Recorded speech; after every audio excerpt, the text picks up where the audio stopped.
देखिए दूरी विस्थापन बता दिए थे।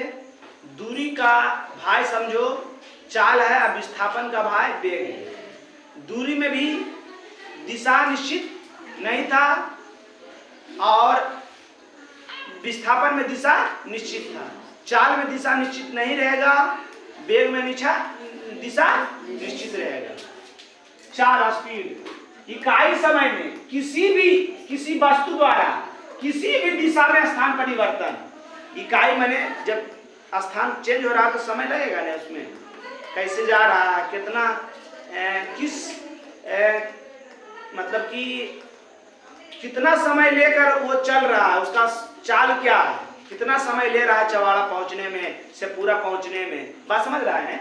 इकाई समय में किसी वस्तु के द्वारा, इकाई समय में किसी वस्तु के द्वारा किसी भी दिशा में, कोई भी दिशा में जा सकता है। देखिए था किसी भी दिशा में, इसलिए बोलते हैं नहीं लिखने के लिए, धीरे से छूट दे दिए आप लोग को, बस उसी में मंगल है। हम समझा रहे हैं, इधर नहीं समझोगे लिखने से फायदा क्या है? याद थोड़ी रखना है, याद नहीं रखना है, खाली जो कॉन्सेप्ट समझा रहे हैं उसको याद रखना है। किसी भी दिशा में स्थान परिवर्तन को चाल कहते हैं। क्या कहते हैं? चाल कहते हैं। बात समझ में आ गया ने? दूरी क्या था? जब कोई वस्तु समय के साथ स्थान किसी भी दिशा में स्थान परिवर्तन कर रहा है ना, किसी भी दिशा में स्थान परिवर्तन कर रहा है। इसमें भी क्या है, किसी भी दिशा में स्थान जा रहा है ना, किसी भी दिशा में स्थान परिवर्तन को क्या कहते हैं? चाल कहते हैं। चाल बराबर दूरी बटा समय। चाल का ऐसा ही मात्रा। जब चाल में दिशा पता नहीं है तो सदिश होगा कि अदिश? सदिश बताए हैं। सदिश किसको कहेंगे? याद भी नहीं है। जिसमें दिशा और परिमाण दोनों निश्चित होता है, तो दिशा एकदम निश्चित है, तो क्यों हो गया? क्या हो गया? अदिश। यह एक भूल गए, लिख लीजिएगा कि चाल अदिश राशि है। चाल अदिश राशि है। समझ में आ गया ना? अभी लिख लेता बस और छूट जाता। आप पूछते चाल कौन राशि, बोल लिखे लो कहा, इसलिए इधर देखो कखने याद हो जाए कि कौन चीज? वेग इकाई समय में किसी वस्तु के द्वारा, कहीं कहीं किताब में लिखा रहेगा पिंड के द्वारा, पिंड वस्तुओं को कहते हैं। वस्तु के द्वारा किसी निश्चित दिशा में, किसी निश्चित दिशा में तय की गई दूरी को वेग कहते हैं। वेग बराबर विस्थापन बटा समय। विस्थापन में भी समय दिशा निश्चित था ने, दूरी में दिशा निश्चित था, तो दूरी का भाग और विस्थापन के भाग वेग बटा विस्थापन बटा वेग कैसा है मात्रा? जब एकरा में दिशा निश्चित हो गया तो ये कौन राशि हो गया? यहाँ क्या लिखिएगा? वेग सदिश राशि है। वेग त्वरण एक्सीलरेशन, वेग में परिवर्तन की दर को, वेग में परिवर्तन मतलब चल रहे हैं तो हमारा चाल में परिवर्तन होगा कि नहीं? नहीं होगा तो फिर वह गाना आ जाएगा। कौन गाना गाए थे? वो गाना नहीं गाते हैं बार बार हम, बुढ़वा के दिल के धक्का मार। अब के मारता है? लड़का मारता है कि लड़की? नहीं कह सकते हैं, दोनों मार सकता है, मर सकता है ना। कैसे? अब हम अपना खरीद पर साइकिल चला रहे हैं 10 किलोमीटर प्रति घंटा के हिसाब से। कितना? 10 किलोमीटर। अच्छा, वाला बाजार में भी 10 किलोमीटर चलाएंगे तो क्यों होगा पता है ना? वो गाना होगा कि नहीं? गाना होगा कि नहीं? बूढ़ा आदमी तो झटके से, हमें बुतरू झटके से हट जाए तो बुढ़वा बेचारा लाठी पर है, वो 3 गोड़ पर है, तो झटके से हटकेगा तो धोती फटेगा, कुर्ता फटेगा, रुमाल फटेगा, की फटेगा पता है? तो देखो चाल में परिवर्तन हुआ कि नहीं? वेग में परिवर्तन की हुआ कि नहीं? खरीद पर मेरा मेन रोड पर मेरा वेग 10 किलोमीटर था, बाजार में वही वेग की हो जाएगा 5 कितना हो जाए? कम जाएगा। कमेगा कि नहीं? कमेगा कि नहीं? तो ये वेग में परिवर्तन हो रहा है। इसी परिवर्तन को की कहेंगे हम लोग? क्या कहेंगे? इसलिए त्वरण जो है 0 भी हो सकता है, माइनस में भी हो सकता है, अब प्लस में तो वेग रहेगा, है ना? तो माइनस त्वरण को मंद त्वरण कहते हैं। की कहते हैं? जो त्वरण माइनस में आएगा, माइनस में कितना आया? बाजार मेन रोड पर चल रहे थे 10 किलोमीटर प्रति घंटा, बाजार में चल गए 5 किलोमीटर प्रति घंटा, तो मेरा वेग में कितना परिवर्तन हुआ? -5 किलोमीटर हुआ। -5 किलोमीटर आए, तो जो -5 किलोमीटर हुआ वो इसी को की कहते हैं? आए, क्या कहेंगे? मंद त्वरण। कैसे? वो कैसे परिवर्तन हुआ? कैसे चाल घटा? चाल कैसे घटा? उतर के चकवा पकड़ लिए, चकवा ही पकड़ लिए रे की के लिए ओरा आए ब्रेक मार लिए। क्या मारे? तो जैसी चाल पर ब्रेक मारेंगे उसका वेग में की होगा? कमी आएगा। कमी आएगा ने, इसी कमी को की कहेंगे? मंद त्वरण। क्या कहेंगे? मंद त्वरण। तो त्वरण धनात्मक, ऋणात्मक और शून्य तीनों हो जाएगा, याद रखिएगा, है ने। अब पूरा कस के ब्रेक में मार दिए तब वो चलते रहते हैं, तो खड़ा हो जाते ने, तो की हो गए? 0 हो गए। आ चलिए में कम ले तो ये ऋणात्मक मंद त्वरण हो गया। चल रहा है उतने से तो धनात्मक है ये।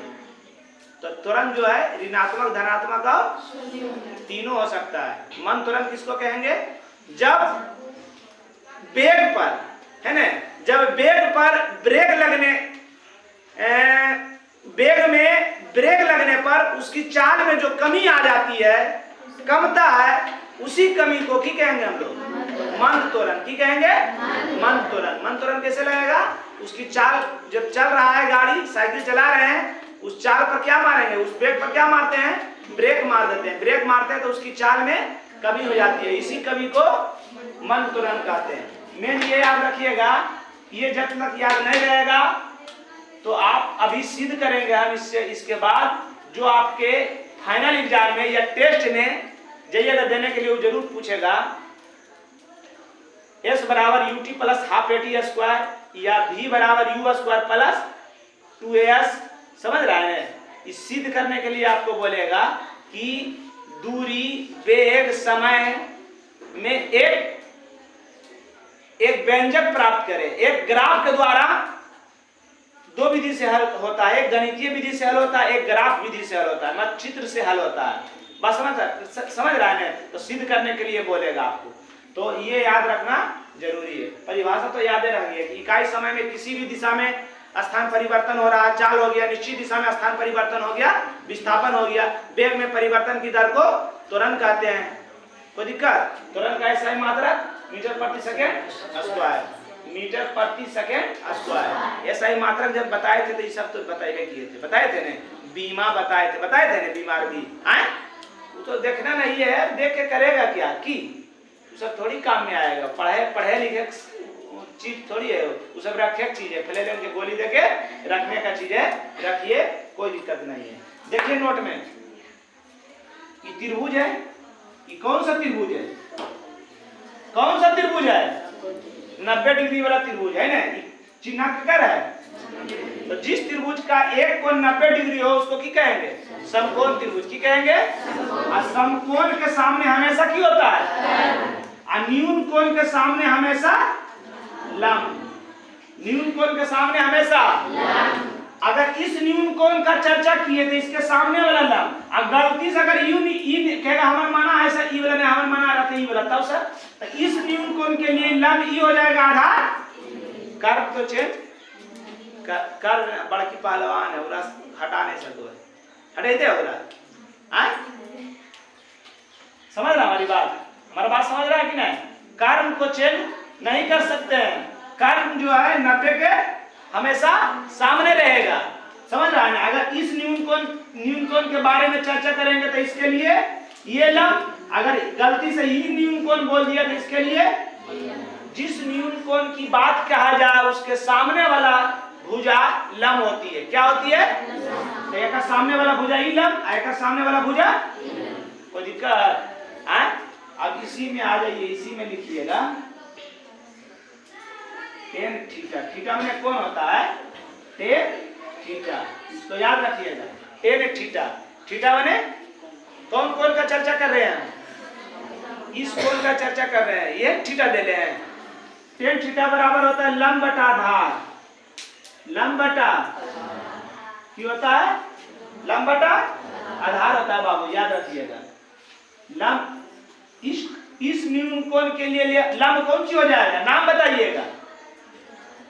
लंब की होगा ए बी, की होगा होगा ने, इसलिए के लंब ही है, आधार BC है ना, आधार की हो जाएगा BC हो जाएगा। इसलिए tan थीटा बराबर P बटा लंब को की कहते हैं, लंब को की कहते हैं, आधार को की कहते हैं B। कोई दिक्कत? कर्ण जो होता है ढाल होता है, ढाल को हम लोग त्वरण कहते हैं। एकदम कर्ण है, कर्ण कौन सी है, कर्ण के नाम की है, अरे कर्ण के कहल जाए एच यार, कर्ण के शॉर्ट नेम है एच। कर्ण एकदम नंबर लंब के की लिखनी है यार, लंब के की लिखनी है, आधार के की लिखनी है, तो कर्ण के की लिखनी है, कर्ण ढाल है, तिरछन है, ये ढाल होता है ना, यह त्वरण होता है। की होता है, क्या होता है, त्वरण। ढाल को हम लोग की बोलते हैं, त्वरण। त्वरण को शॉर्ट में ए कहते हैं, क्या कहते हैं, ए, एक्सीलरेशन ए। इसको याद रखिएगा, एकदम बहुत जरूरी है। फिर आए नीचे नहीं जाना है, यहाँ लिख देते हैं।